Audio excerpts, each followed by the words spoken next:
वाञ्छा कल्पतरुभ्यश्च कृपा सिन्धुभ्येव पतितानां पावनेभ्यो वैष्णवेभ्यो नमो नमः। जय श्री कृष्ण चैतन्य प्रभु नित्यानंद श्री अद्वैत गदाधर शिवासादि गौर भक्तवृंद। हरे कृष्णा कृष्ण कृष्ण हरे हरे, हरे राम राम राम हरे हरे। कल लास्ट श्लोक में हमने देखा कि ईश्वरपुरी जी जब मुकुंद का गाना सुनते हैं, मैंने कृष्ण की लीला का जो श्रवण है गीत में वो सुनते हैं, तो वो सुनते ही उनके अंदर एक्सटेटिक सिम्टम्स आ जाते हैं और वो बेसुध होकर पृथ्वी पर गिर जाते हैं और फिर उनके आंखों से जो अश्रुधारा बहती है तो वो रुकने का नाम ही नहीं लेती और उल्टा तेज होते जाती है। आस्ते व्यस्ते अद्वैत तुलीला निजा कोले सिंचिता हैला अंगनयनेना जले। तो अद्वैत प्रभु ने जैसे जैसे उन्हें आलिंगन कर अपने प्रेम आश्रुओं से सिंचित कर दिया, इस तरह उन्होंने मुकुंद को अपने आलिंगन में ले लिया और फिर वो अश्रुधारा से ही उनको पूरा भिगा दिया। संवरण नहीं प्रेम पुनः पुनः बाड़े संतोषे मुकुंद उच्च करी श्लोका पड़े। तो उनका प्रेम संवरित ना होकर पुनः पुनः बढ़ता ही जा रहा था, यानी उनका जो इमोशंस है वो कंट्रोल नहीं हो रहा था, उल्टा उनके अंदर वो प्रेम प्रभु के लिए वो बढ़ता ही जा रहा था। आनंद पूर्वक मुकुंद और भी उच्च स्वर से श्लोक पढ़ने लगे। दोनों के प्रेम दर्शन से भक्तों को भी अनुपम आनंद आ रहा था। तो इधर मुकुंद और जोर जोर से श्लोक पढ़ने लगते हैं और उधर जो ईश्वरपुरी है उनका प्रेम कंट्रोल में ही नहीं आ रहा है और भी ज्यादा उनके अश्रु बहे जा रहे हैं। इस तरह उन दोनों को इस तरह प्रेम में भाव विभोर होकर होता हुआ देख के क्या हो रहा है, जो बाकी के वैष्णव है उनको बहुत ही आनंद प्राप्त हो रहा है। संवर में ही प्रेम पुनः पुनः बाड़े संतोषे मुकुंद उच्च करी श्लोक पढ़े। देखिए वैष्णव सब प्रेमेरा विकार अतुल आनंद मने जन्मिला सबात। पाछे सबे चीनी लेना ईश्वरपुरी प्रेम देखी सबे सदरे हरि हरि। तो पीछे सभी ने ईश्वरपुरी को पहचाना, उनका प्रेम देखकर सब हरि हरि स्मरण करने लगे। ऐ माता ईश्वरपुरी नवद्वीप पूरे अलक्षिते भूले न चीनीते के हानारे। तो इस प्रकार ईश्वरपुरी अलक्षित रूप से नवद्वीप में विचरण करते रहते, कोई भी उन्हें पहचान ना सका। कोई ये नहीं जान पा रहा था कि वो शुद्ध भक्त हैं भगवान के, शुद्ध वैष्णव है। सबको लगता था कि वो एक कोई मायावादी सन्यासी है। तो इस तरह वो विचरण कर रहे थे नवद्वीपपुरी में, लेकिन कोई उनको पहचान नहीं सक रहा था। निमाय पंडित और पुरी का संवाद वर्णन अध्यापन के बाद एक दिन अपने घर की ओर निमाई का आगमन। दैवे एक दिन प्रभु श्री गौर सुंदर पढ़ाइया आई से न अपनारा घरा। तो दैव योग से एक दिन प्रभु श्री गौर सुंदर पढ़ाकर अपने घर आ रहे थे। पथे देखा हईला ईश्वरपुरी तने नृत्य देखी प्रभु नमस्कारिला अपने। तो अकस्मात मार्ग में अचानक मार्ग में ईश्वरपुरी के साथ उनको मिलन हो जाता है और प्रभु ने अपना सेवक जानकर उन्हें नमस्कार किया। तो इस तरह निमाई जो है वो उनको पहचान लेते हैं क्योंकि वो उनके सेवक हैं, ये जानकर उनको नमस्कार करते हैं। चतुर्थाश्रमी के दर्शन से गृहस्थ की अभिवादन विधि धर्मशास्त्र में विहित है, यानी जो वर्ण आश्रम धर्म है उसमें जो सन्यासी है, सन्यासी का लेवल सबसे ऊपर होता है। तो जो बाकी के 3 आश्रम है उनको सन्यासी को देखकर उन्हें प्रणाम करना या दंडवत करना, ये धर्मशास्त्र में लिखा है। तो श्री गौर सुंदर ने अभी गौर सुंदर जो है वो गृहस्थ आश्रम में, तो श्री गौर सुंदर ने गृहस्थ ब्राह्मण अभिमान से यथाविधि वैष्णव सन्यासी को नमस्कार किया, क्योंकि जो ईश्वरपुरी है वो सन्यासी है, भले ही वो प्रभु के सेवक है लेकिन वो सन्यासी वेश में है, और जो गौर हरि है वो गृहस्थ वेश में है। तो एक गृहस्थ को सन्यासी को प्रणाम करना ही है और सन्यासी को किसी को भी प्रणाम नहीं करना होता है। तो श्री गौर सुंदर ने चतुर्दश भुवन पति होने पर भी एवं श्री ईश्वरपुरी से परवर्ती समय में दीक्षा ग्रहण लीला का अभिनय करने पर भी स्वरूप विचार से ईश्वरपुरी श्री गौर सुंदर के ही एक नृत्य मात्र है। इस तरह उन्होंने भगवान होने के बावजूद, लेकिन वो अभिनय करते हैं, भगवान जब लीला करते हैं तो वो उस लीला को पूरी तरह से निभाते हैं। तो इस तरह वो गृहस्थ होने का धर्म निभाते हुए उन्होंने वैष्णव सन्यासी को प्रणाम किया। अति अनिर्वचनीय ठाकुर सुंदर, सर्वमते सर्व विलक्षण गुणधर। ठाकुर श्री गौर सुंदर का स्वरूप अनिर्वचनीय सुंदर एवं सब प्रकार से सभी विलक्षण गुणों का आलय है। यानी एक तो वो बहुत ही सुंदर है, ऊपर से वो बहुत ही विद्वान भी है। तो जितने गुण हो सकते हैं एक व्यक्ति में, वो सारे गुण उनके अंदर प्रकाशित होते हैं। यद्यपि ताहा मर्म के हा नहीं जाने, तथापि सद्वास करे देखी सर्वजने। यद्यपि उनके स्वरूप तत्व को कोई भी नहीं जानता, कोई नहीं जानता कि ये साक्षात भगवान है, कृष्ण है। तथापि सब लोग उनको देखकर आनंदित होते हैं। अपने आप ही सबको गौर हरि को देखते ही अंदर से स्फूर्ति होती है, अंदर से आनंद महसूस होता है। तो इस तरह कोई उनके तत्व को ना जानते हुए भी उन्हें देखकर आनंदित होते हैं।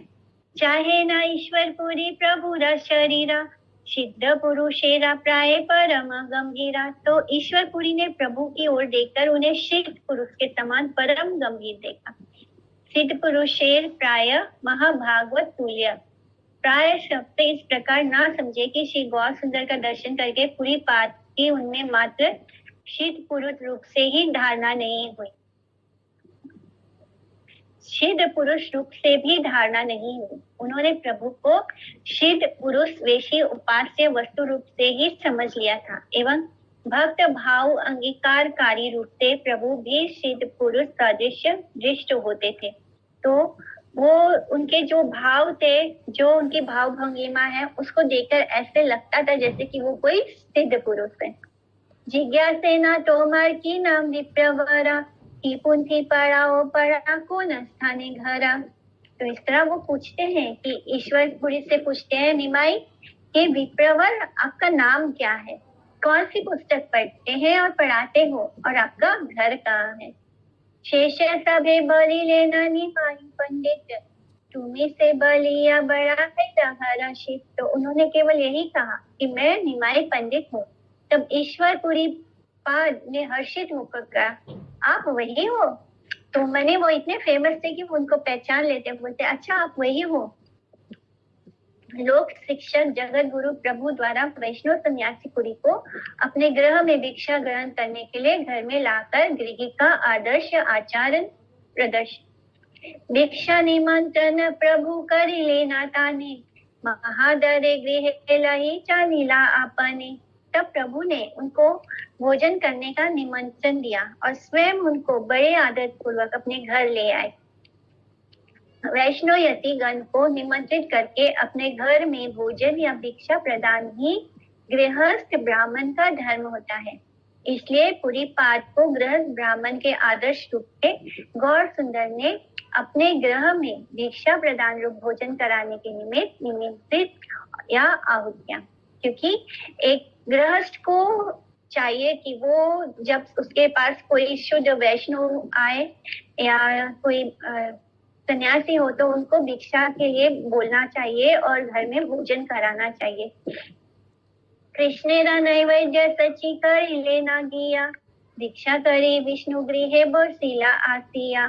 माता सची ने कृष्ण ने नैवेद्य तैयार किया तथा श्री पूरी पाद भोजन करके श्री विष्णु घर में जाकर बैठ गए। तो जो उनके घर में जो भगवान का मंदिर था वहां जाकर श्री पूरी पाद भोजन करने के बाद वहां जाकर वो बैठ जाते हैं। कृष्णेरा प्रस्ताव सभा कहीते लागेला, कहीते कृष्णेरा कथा अवश्य हैला। श्री ईश्वरपुरी पाद कृष्ण कथा कीर्तन करने लगे एवं कृष्ण कथा कहते कहते प्रेम आविष्ट हो गए। कृष्ण कथा कहते कहते उनकी चिद इंद्रियां जड़ प्राय दिखाई थी। वे जैसे साक्षात प्रपंचातीत राज्य में अवस्थित होकर भगवत सेवा में प्रमत्त हो गए। इस तरह विमुख बद्ध जीव की स्थूल और सूक्ष्म दोनों उपाधियां वैकुंठ राज्य की उपलब्धि में बाधक है। हरि कथा में उस प्रकार की बाधा अतिक्रांत होती है। तो जो बद्ध जीव होता है उसका स्थूल शरीर और सूक्ष्म शरीर उसको भक्ति में आगे नहीं बढ़ने देता, लेकिन जो शुद्ध भक्त होते हैं वो भी जब भगवान की कथा कहते हैं तो वो उनके शरीर में वो सिम्टम्स दिखाई देने लगते हैं। बद्ध जीवों के साथ ऐसा कुछ नहीं होता। बद्ध जीव जो होते हैं उनको आनंद भी नहीं आता है कृष्ण कथा में। अपूर्व प्रेमेरा धारा देखिया संतोष ना प्रकाशे अपना लोकेरा दीना दोषा। तो उनकी अपूर्व प्रेम अश्रु धारा देखकर प्रभु को बड़ा संतोष हुआ, परंतु लोगों के दुर्भाग्य के कारण अपने भाव को प्रकाशित नहीं किया।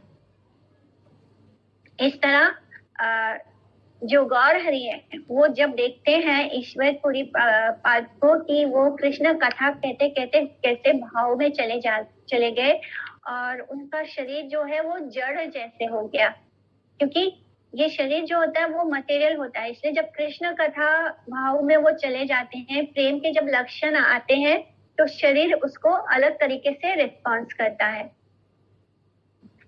दीन दोष बद्ध जीव हरि विमुखता के कारण अपनी संपत्ति रूपा सेवा प्रवृत्ति से वंचित है, इसलिए वे दीन या कृपण है, ब्राह्मण नहीं है। जो बद्ध जीव हैं, जो हरि से विमुख है, उनको क्या कहा गया है? वो दीन और कृपण है। कृपण यानी माइसर, और उनको ब्राह्मण नहीं बोलते हम। जो मायाबद्ध जीव हैं, जो भगवान से विमुख हैं, उनको दीन और कृपण बोलते हैं, लेकिन वो ब्राह्मण नहीं होते हैं। मायाबद्ध जीव को वैष्णव अपना सौभाग्य ज्ञापन नहीं करते। जो मायाबद्ध जीव होते हैं उनके सामने जो वैष्णव है वो उनकी कृपा उन पर नहीं होती, उनके सामने वो अपना स्वरूप नहीं प्रकाशित करते। जो लोग दिखावटी वैष्णवता की छलना करते हैं उनका हृदय कपटतापूर्ण होता है। साधारण लोगों में योग्यता का अभाव देखकर ही वैष्णव अपनी भजन मुद्रा और सेवा प्रवृत्ति उनको समझने नहीं देते। तो जो शुद्ध भक्त होते हैं, जब वो देखते हैं कि सामने कोई मटेरियलिस्टिक लोग हैं या वो इस अधिकार में नहीं आते कि वो समझ सके भगवान की भक्ति को, या तो उनके सामने वो अपने जो उनका जो सेवा प्रवृत्ति होता है, जो उनकी भजन मुद्रा होती है, जो उनका भजन का जो लेवल होता है, वो उसको प्रकाशित नहीं करते, वो उनको समझने नहीं देते। प्राकृत सहजीय संप्रदाय अपने को वैष्णव रूप से प्रचारित करने के कारण शुद्ध भक्त को पहचान नहीं सकती है। इस तरह जो ज्यादातर लोग कैसे हैं, वो प्राकृत हैं या सहजीय बोलो तो मैंने वो दिखावा करते हैं कि वो शुद्ध भक्त है। हम देखेंगे मंदिर में भी काफी लोग होते हैं, वो बहुत बड़े बड़े भक्त नहीं होते हैं, लेकिन वो बोलेंगे कि वो मंदिर में भगवान के सामने खड़े कर रोएंगे, उनकी आंखों से आंसू धारा बहेगी। तो ये सब भक्ति के लक्षण नहीं है। हम ज्यादातर लोग जो भगवान के मंदिर में जाते हैं और भगवान के विग्रह को देखकर बहुत रोते विलाप करते हैं, वो भगवान के प्रेम में नहीं होता, वो अपने किसी दुख के कारण रोते हैं, या तो कुछ लोग सहजिया होते हैं यानी वो दिखावा करते हैं, वो उनके सामने शुद्ध भक्त अपने आप को प्रकाशित नहीं करते। प्रद्युम्न मिश्रा आदि ने श्री राय रामानंद को एवं नवदीप के नगर वासियों ने श्री पुंडरीक विद्यानिधि को प्रथमतः जड़ विलास परायण समझकर अवांछनीय दृष्टि से देखा था। माने ये जो हाई लेवल के डिवोटीज हैं, उत्तम भक्त हैं, श्री राय रामानंद और नवदीप और प्रद्युम्न मिश्रा, इनको नवदीप के नगर वासियों ने भक्त के रूप में नहीं जाना था, क्योंकि उनकी जड़ बुद्धि है, तो वो अपनी जड़ बुद्धि से जो मटेरियलिस्टिक होगा उसको सारी दुनिया मटेरियलिस्टिक लगेगी, उसको भक्त में भी दोष दिखेगा, वो यही बोलेगा कि ये तो नौटंकी कर रहे हैं। तो ऐसे लोग भक्तों को नहीं पहचान पाते हैं। परवर्ती षोडश अध्याय में हम लोग देखेंगे कि श्री ठाकुर हरिदास का अनुकरण करने की चेष्टा करने पर ढोंगी विप्र सर्पदंश सपेरे के प्रहार से आहत हुआ था। यानी कोई एक भक्त था जो श्री हरिदास ठाकुर की तरह अनुकरण कर रहा था। ऐसे लोग वो नहीं करेंगे जो तप जो एक शुद्ध भक्त करता है, वो नहीं, जो उनके सामने सिम्टम्स आते हैं उसको कॉपी करेंगे। जो शुद्ध भक्ति के सिम्टम्स आएंगे तो वो शुद्ध भक्ति वाले सिम्टम्स को कॉपी करेंगे। वो जो उसके पीछे किस कारण से वो उनके अंदर वो सिम्टम्स आते हैं वो नहीं वो फॉलो करते हैं। तो इस तरह किसी ने हरिदास ठाकुर का अनुकरण करने की कोशिश की थी, चेष्टा की थी। एक ढोंगी ब्राह्मण है, तो उसको सांप ने डस लिया था। प्रेमी का भक्त द्वारा अपने प्रेम के विकार को हार्ट में बहिर्मुख सहजिया आदि के निकट प्रदर्शित न करने के कारण प्राकृत सहजिया उसे शुद्ध भगवत प्रेमी भक्त को विषय आदि संज्ञा से संगित करके अपराध के कीचड़ में डूबकर मरते हैं। यानी हाट बाजार में वही नहीं दिखाना, यानी लोगों के सामने अपने प्रेम का प्रदर्शन नहीं करते। जो शुद्ध भक्त होते हैं, जो प्रेमी भक्त होते हैं भगवान के, वो लोगों के सामने हाट में यानी बाजार में उसका प्रदर्शन नहीं करते। यानी हर किसी के सामने वो अपने शुद्ध भक्ति का प्रदर्शन नहीं करते, क्योंकि तो क्या होता है, क्योंकि उनको नहीं पता कि ये जो व्यक्ति है ये शुद्ध भक्त है। उनको लगता है जो सहजिया होते हैं, जो दिखावे के भक्त होते हैं, वो क्या समझते हैं कि ये लोग जो है ये शुद्ध भक्त नहीं है, ये लोग विषयी हैं, यानी मटेरियलिस्टिक है। और ऐसा सोचने के कारण वो क्या होता है, उनको अपराध लगता है और उस अपराध के कीचड़ में वो डूब कर मरते हैं। जगत में इस प्रकार कुप्रथा प्रचलित है, इसलिए शिवपुरी निपाद ने वैष्णव सन्यासी होकर भी सन्यासी वेश में अपने प्रेम विकार चेष्टाओं का प्रदर्शन नहीं किया। तो जैसे ही उनके अंदर वो विकार आना शुरू होते हैं तो वो अपने आप को जड़ कर लेते हैं, यानी अपने इमोशंस को अपने अंदर कंट्रोल कर लेते हैं, जिससे कि उनका देह जो है वो जड़ लगने लग जाता है, यानी एक ही जगह पे रुक जाए, जैसा देह में कोई भाव ना आ रहा हो। इस तरह जो शुद्ध भक्त होते हैं वो अपने इमोशंस को अपने कंट्रोल में रखने की कोशिश करते हैं। वो उस प्रेम के जो विकार है, जो एक्सटेटिक सिम्टम्स है, उसको बाहर आने नहीं देते हैं। मास कथा गोपीनाथ आचार्य राघरे रहीला ईश्वरपुरी नवद्वीपपुरे। ईश्वरपुरी नवद्वीप में कई महीने श्री गोपीनाथ आचार्य के घर में रहे। गोपीनाथ आचार्य नवद्वीप वासी एवं विद्यानगर निवासी महेश्वर विशारद के जामाता, सर्वभौम और वाचस्पति के बहनोई हैं। किसी के माता अनुसार यह ब्रह्मा के अवतार तथा मने किसी ने कहा है कि ये जो गोपीनाथ आचार्य है वो भी ब्रह्मा जी के अवतार हैं। इस तरह उनके बारे में बताया गया है। और श्री ईश्वरपुरी कुछ महीनों तक गोपीनाथ भट्टाचार्य के गृह में वास किया था। वहां पर प्रतिदिन पुरीपाद के दर्शनार्थ निमाई का गमन। सबे बड़ा उल्लसित देखी ते ताहाने, प्रभु देखी ते नित्य चले न आपने। उनके दर्शन करने के लिए सभी लोग बड़े उत्सुक रहते थे। प्रभु भी प्रतिदिन उनके दर्शन हेतु जाते थे। गदाधर पंडित तेरा देखी प्रेम जला, बड़ा प्रीत बासे ताने वैष्णव सकला। तो गदाधर पंडित के प्रेम आशयों को देखकर सभी वैष्णव उनसे बहुत प्रेम करते थे। शिशु है संसार विरक्त बड़ा मने, ईश्वरपुरी यो स्नेह करे न ताहाने। गदाधर का मन शिशु काल से ही संसार से विरक्त था, अति विरक्त था। यानी उन्हें बचपन से ही जैसे जो बहुत ही हाई डिवोटीज होते हैं, यानी जो हमारे जो हमने अगर पिछले जन्मों में कृष्ण भक्ति की है तो हर जब उसके बाद जो जन्म मिलेगा, शायद उस जन्म में हम भगवत प्राप्ति ना कर पाए तो अगला जन्म मिलता है, तो उसमें क्या होता है कि वो बचपन से ही भक्त होते हैं, जिस कारण उनको बचपन से ही संसार से विरक्ति महसूस होती है। यानी वो अपनी उम्र के बच्चों के साथ खेलेंगे कूदेंगे नहीं, उनके साथ उनके जैसे नहीं होते। ऐसे लोग बड़े धीर और गंभीर होते हैं, बचपन से ही उनमें विरक्त भावना देखी जाती है। तो इसी तरह गदाधर का मन शिशु काल से ही संसार से अति विरक्त था। ईश्वरपुरी भी उनसे बहुत स्नेह करते थे। वहाँ आसपास जो भी वैष्णव थे वो भी गदाधर पंडित को बहुत प्रेम करते थे। गदाधर पंडित तेरा अपनारा कृता, कुंती पढ़ाए ना नाम कृष्ण लीलामृता। ईश्वरपुरी गदाधर पंडित को स्वचरित श्री कृष्ण लीलामृत नामक ग्रंथ पढ़ाने लगे। तो जो ईश्वरपुरी ने एक ग्रंथ लिखा था श्री कृष्ण लीलामृत, तो उसी कृष्ण लीला अमृत जो ग्रंथ उन्होंने लिखा था उसी को वो श्री गदाधर पंडित को पढ़ाने शुरू करते हैं। पढ़ाइया परिया ठाकुर संध्या काले, ईश्वर पुरी रे नमस्कारी वारे चले। ठाकुर भी अध्यापन एवं अध्ययन कर सायंकाल ईश्वरपुरी को नमस्कार करने के लिए जाते थे। ठाकुर माने निमाई पंडित यानी श्री गौरहरि भी जब शांत हो जाता था, इवनिंग हो जाती थी, तो अपनी जो उनकी पढ़ाई और अध्यापन है, जो वो बच्चों को पढ़ाते भी थे और अध्ययन भी करते थे, तो जब वो पूरा हो जाता था तो इवनिंग को वो जाकर श्री ईश्वरपुरी को नमस्कार करने के लिए जाते थे। प्रभु में निजाभीष्ट देव साक्षात कृष्ण बुद्धि ना करने पर भी पुरी पाद की निमाई के प्रति शुद्ध आकृतिम प्रीति। प्रभु देखी श्री ईश्वरपुरी हर्षित, प्रभु है ना जाने तब बड़ा प्रीत।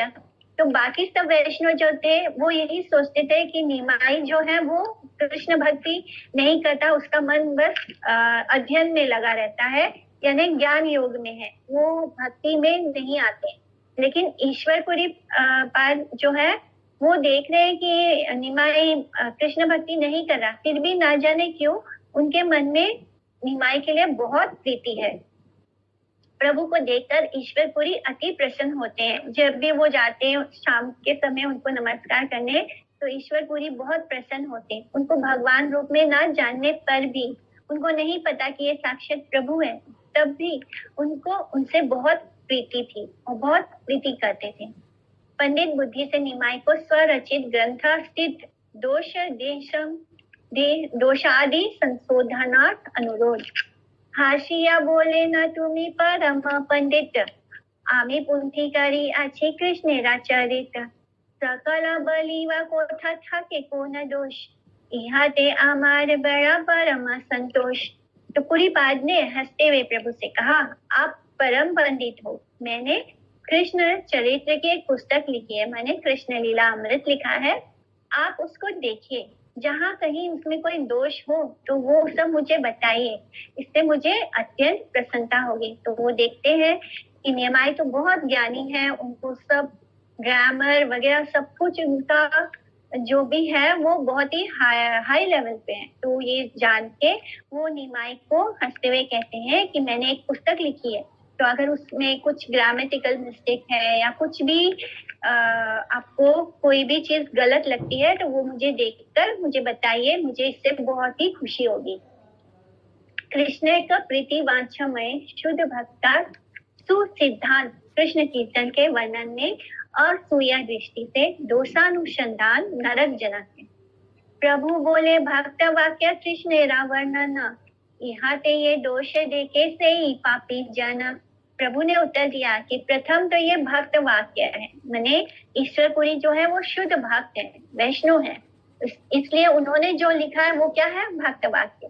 फिर दूसरा क्या है, उसमें श्री कृष्ण का वर्णन है। सेकेंडली उन्होंने जो लिखा है वो किसके बारे में लिखा है, श्री कृष्ण के बारे में। उसमें जो दोष देखता है वो व्यक्ति क्या है, पापी है।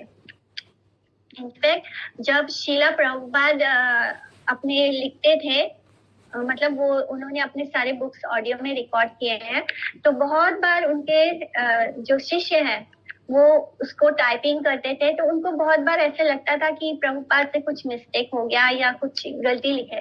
तो प्रभुपाद ने उनको मना किया था कि उन्होंने कहा था कि मैंने जो वर्ड्स जैसे लिखा है उसको वैसे ही प्रिंट करना है, उसमें कोई चेंजेस नहीं करनी है। तो इसी तरह यहाँ पे गौरहरि बोल रहे हैं कि पहले तो ये भक्त वाक्य है, यानी आपने जो लिखा है वो भक्त वाक्य है। दूसरा, इसमें आपने कृष्ण का वर्णन किया है, और ऐसे ग्रंथ में अगर हम दोष निकालते हैं, even if there is mistake, अगर हम वो दोष निकालते हैं तो वो व्यक्ति क्या होगा, वो परम पापी होगा। भक्तेरा कवित्व ये ते मत ज्ञाना नया सर्वथा कृष्णेरा प्रीतिता हते निश्चया। तो भक्त का कवित्व चाहे जिस प्रकार का भी हो, क्यों ना हो, निश्चय ही उसमें श्री कृष्ण की प्रीति होगी। यानी जब कोई शुद्ध भक्त कृष्ण के बारे में लिखता है तो वो साक्षात कृष्ण ही आकर उसको लिखते हैं। कृष्ण की प्रति उनकी जो प्रेम होती है तो उससे कृष्ण स्वयं ही प्रकट हो जाते हैं उन वाक्यों में, और उनकी कृपा मात्र से ही कोई भक्त कृष्ण के बारे में लिख सकता है। इसलिए ये कृष्ण की इच्छा से ही होता है। अगर उसमें कुछ मिस्टेक भी है तो वो कृष्ण की ही इच्छा है और कृष्ण को उससे प्रेम है, इसलिए निश्चय ही उसमें कृष्ण की प्रीति होगी। मूर्ख बोले विष्णाय विष्णवे बोले धीर दुई वाक्य परिगृह करे कृष्ण वीर। मूर्ख विष्णाय और बुद्धिमान विष्णवे कहता है, परंतु वीर श्री कृष्ण दोनों ही वाक्यों को समान भाव से ग्रहण करते हैं। अगर कोई मूर्ख हो और वो विष्णवे ना बोलकर उसको विष्णाय बोलेगा, यानी उसके बोलने में वो मिस्टेक आएगा ही, लेकिन बुद्धिमान उसको विष्णवे कहेगा। परंतु जो वीर श्री कृष्ण दोनों ही वाक्यों को, लेकिन जो प्रभु है कृष्ण है, वो दोनों वाक्यों को समान भाव से ग्रहण करते हैं। अगर हमें कोई कमी है, हमें बहुत अच्छे से बोलना, हमारा उच्चारण नहीं है, हम ज्यादा पढ़े लिखे नहीं है, हमें कभी कभी तो अनपढ़ गवार भक्त कृष्ण को कोई कृष्णा भी बोलते हैं, कोई अपने अपने ढंग से लोग कृष्ण का नाम पुकारते हैं, उसमें शुद्धता नहीं होती। कृष्ण क्या देख रहे हैं? आपका प्रेम देख रहे हैं। कृष्ण को आपके उस शब्द से भी प्रेम है। अगर हम सही से प्रोनाउंसिएशन नहीं करते किसी वर्ड को, तो Krishna will not see that कि आपको बहुत अच्छे से सटीक रूप से आता है या नहीं। कृष्ण विल सी कि हम उनको कितना प्रेम भाव से पुकार रहे हैं। वो हमारी गलती को नहीं देखेंगे, वो हमारे प्रेम को देखते हैं। तो कृष्ण उस भक्त का, उस अनाड़ी भक्त के भी शब्द को ग्रहण करेंगे उतने ही प्रेम से जितना कि वो विद्वान वैष्णव के शब्दों को ग्रहण करते हैं। तो दोनों ही उनके लिए वैष्णव है, दोनों ही उनके लिए उनके प्रिय भक्त हैं। श्री कृष्ण के निकट भाषा निपुण पंडित और भाषा ज्ञान रहित दोनों ही समान। इन दोनों में जिनका कृष्ण सेवा में अधिक आग्रह है, उस पर ही कृष्ण अधिक दया करते हैं। तो कोई भाषा में पंडित हो और किसी का भाषा ज्ञान में कुछ भी ना ज्ञान हो, यानी कोई एकदम अनपढ़ गवार क्यों ना हो, तो कृष्ण क्या देखेंगे? दोनों में से अधिक कौन मुझे प्रेम करता है, और कृष्ण उस पर ही अधिक दया करेंगे। तो ये होता है कृष्ण का जो रेसिप्रोकेशन होता है कृष्ण का प्रेम के प्रति, वो इस प्रकार होता है। वो नहीं देखेंगे कि आपने शास्त्रों का कितना अध्ययन किया है या आप कितने बड़े विद्वान पंडित हैं, वो देखेंगे कि आप कितने बड़े प्रेमी हैं, आप कितना मुझसे प्रेम करते हैं। भगवान के सामने हम सब शून्य है, हमारा कोई अस्तित्व नहीं है। भगवान के पास जो ज्ञान है उसके सामने हमारा कोई ज्ञान नहीं है, हमारा कोई अस्तित्व नहीं है, हम बिल्कुल शून्य है। इसलिए भगवान के सामने अगर हम अपना ज्ञान दिखाएंगे तो वो उससे भगवान को क्या लेना देना, भगवान को उसकी जरूरत नहीं, वो तो उनके पास भंडार है, वो तो उनसे ही सारा ज्ञान आ रहा है। इसलिए भगवान को क्या चाहिए? भगवान को प्रेम चाहिए। मूर्खो वदिता विष्णाय धीरो वदति विष्णवे उभयस्तु समम पुण्यम भावग्रही जनार्दन।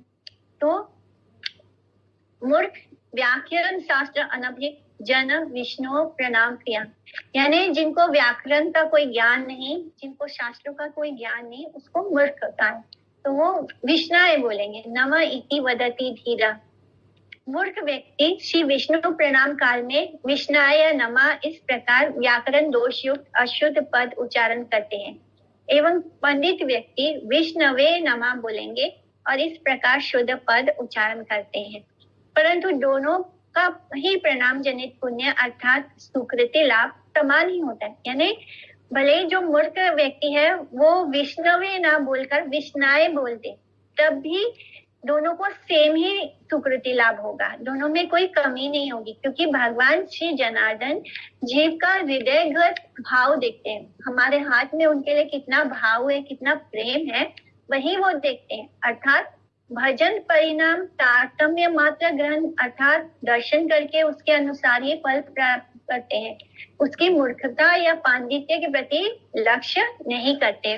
भगवान हमारी मूर्खता नहीं देखते, हमारा पांडित्य नहीं देखते, हमारे अंदर भगवान के प्रति कितना प्रेम है वो देखते हैं, हमारे अंदर उनके प्रति कितना भाव है, कितना ऑनेस्टी। ये ऑनेस्टी हमारे बाहर से नहीं पता चलता, हमारे हाथ में हम भगवान को कितना ऑनेस्ट होकर पुकारते हैं, कितनी ऑनेस्टली उनकी सेवा करते हैं, तब भगवान उस पर रिझ जाते हैं, भगवान उस पे मतलब उसके सामने भगवान उसके सर्वेंट हो जाते हैं, दास के भी दास बन जाते हैं भगवान। यहाँ ते ये दोष देखे ताहरे ते दोष, तेरा वर्णन मात्र कृष्णेरा संतोष। तो जो इसमें दोष देखता है वह दोष उसी में है। तो ये सब कुछ कौन बोल रहा है? श्री गौर हरि साक्षात बोल रहे हैं, माने भगवान कृष्ण स्वयं ही बता रहे हैं कि वो कैसे भक्तों से प्रेम करते हैं। वो ये उनको ज्ञान इस सब चीज से बिल्कुल भी कुछ लेना देना नहीं है। भक्त के वर्णन करने मात्र से ही श्री कृष्ण की प्रसन्नता होती है। तो भक्त जब कृष्ण के बारे में बोलता है, कृष्ण को उसी से ही प्रसन्नता हो जाती है। वो नहीं देखते कि तुमने अपने ग्रंथ में कितने अच्छे से ग्रामर लिखा है और कितना अच्छा तुम्हारा अंडरस्टैंडिंग है, कितने अच्छे शब्दों का इस्तेमाल किया है। भगवान को इससे मतलब नहीं है। पुरी के अप्राकृत प्रेम युक्त वर्णन में दोष दर्शन प्राकृत पांडित्य अभिमानी के तद्यातीत है। अतएव तुम्हारे से प्रेमे वर्णन इहा ते दोषी वे का को न साहसिक जन।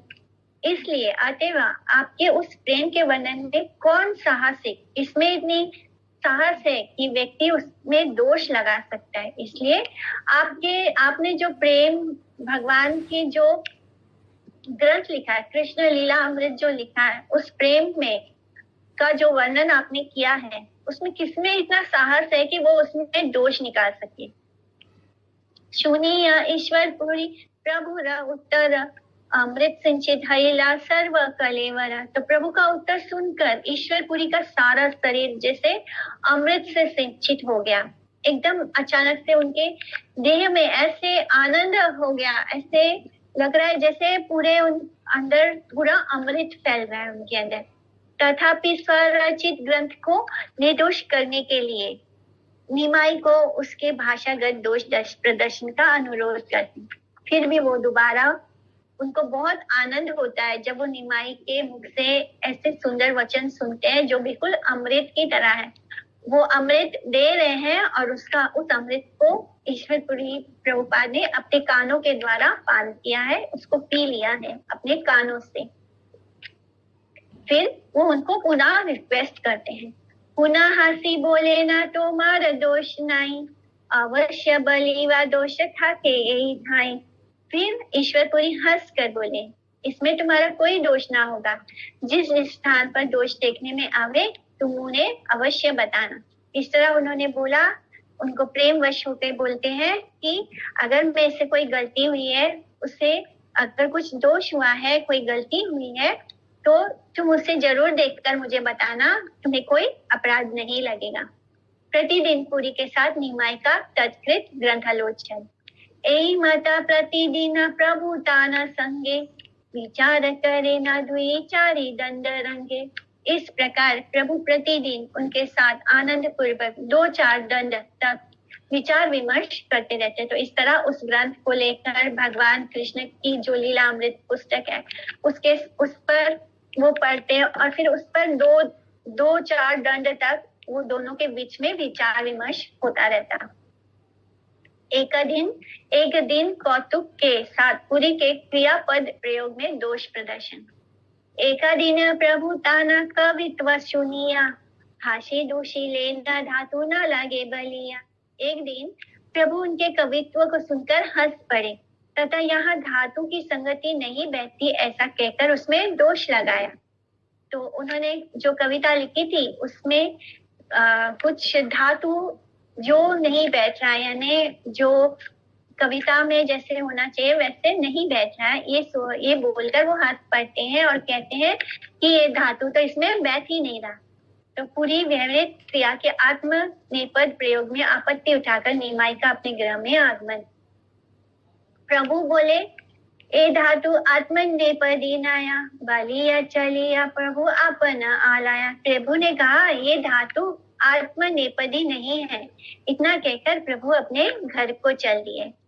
व्याकरण आदि सर्व शास्त्र में अभिज्ञ पुरी पाठ की विचार निपुण था। ईश्वर पुरी यो सर्व शास्त्रे पंडित, विद्या रस विचारे यो बड़ा हर्षिता।